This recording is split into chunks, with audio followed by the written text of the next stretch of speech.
Coming up tonight, Prime Minister briefed on status of essential service restoration. Crosswalk continues despite bad weather, and PM says villagers need to relocate. Good evening, I'm Sandra Assam. It will be a dark Easter weekend for some as power rationing is expected to continue until next week, Tuesday. This morning, the Prime Minister was informed that FEA's temporary tower in Laselevu Naitasiri is expected to be up and running by next week. After a tour of the flood-affected areas, the Prime Minister of Bainimarama was this morning briefed by DSMAC on the status of essential services restoration. Bainimarama was informed that the Central and Eastern Division continues on a power rationing system as normal supply will be restored next Tuesday by FEA. So far, 50% of power has been restored to Raki, 25% in Tavua, 80% in Bar, 88% in Lautoka, 65% in Nandi, and 40% in Singatoka. While the Prime Minister has stressed that education is a priority and that students affected by the devastating floods need to have the basic necessities for schools provided, DSMAC has revealed that 72 schools have been activated as evacuation centers, with 67 currently being occupied. A team is now working on the estimated cost of damages to these schools.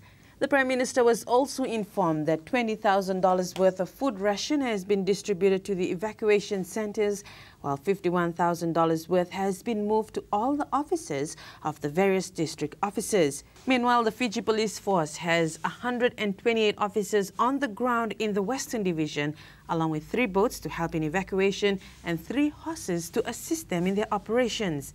At the moment, floodwaters have claimed a total of 5 lives. The youngest being a 3-year-old boy who died while playing near a flooded creek, and the oldest being a 57-year-old woman who died as a result of diabetes complication.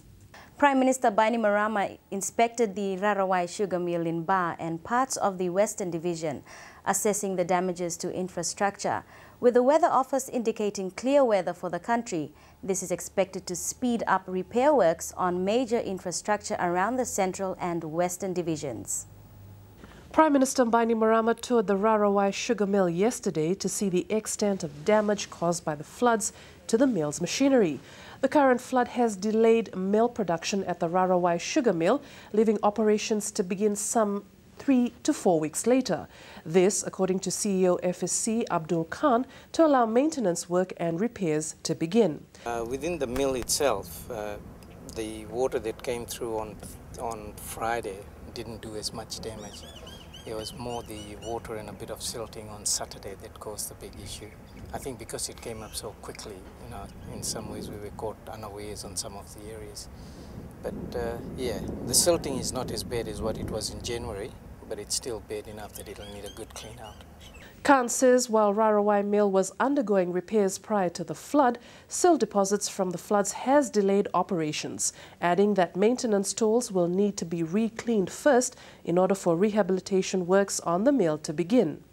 Well, we're in the middle of our rehab, which is the maintenance, so obviously that'll slow down now, so which means there's a lot of duplication work that needs to be done, and because of that it might delay our starting date. We'll review it when the weather clears up. While FSC Rarawai tries to ascertain the damage caused by the floods to surrounding sugarcane fields and the industry as a whole, Khan says the cleanup of the mill would cost around $2 to $3 million.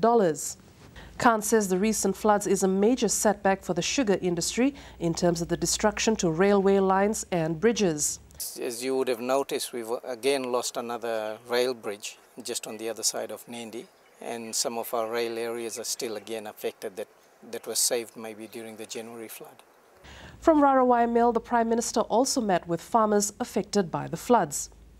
The next stop was the newly constructed motor bridge that was submerged by the raging flood waters, and a discussion with the engineers who are also waiting for the weather to improve in order to complete the bridge. The Fiji Police Force have beefed up their presence in the flood-affected town of Nandi. This is after complaints were received that there were a lot of people in the town area at night following the floods.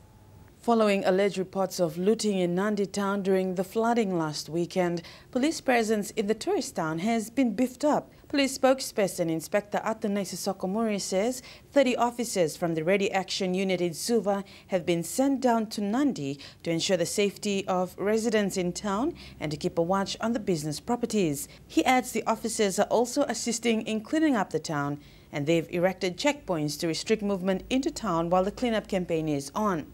Yesterday, Special Administrator Isaiah Twindraki said operations were to normalize by today once cleanup works have been completed. Staff of the Nandi Town Council were working closely with members of the Fiji military forces, police and the National Fire Authority to get the area cleared up. The long Easter weekend is upon us and many will be flocking to their churches for Easter Mass or their Passover. However, for some, it will be a time to slowly pick up the pieces and clean up after the devastating floods. Yet, despite the bad weather, Fiji News caught up with a group of faithful Catholics in the Western Division who are on their crosswalk as part of the Station of the Cross. Today is the Last Supper, the final meal Jesus shared with his apostles in Jerusalem before his crucifixion. Coming up after the break, Prime Minister says villagers need to relocate, and agriculture begins initial damage assessments.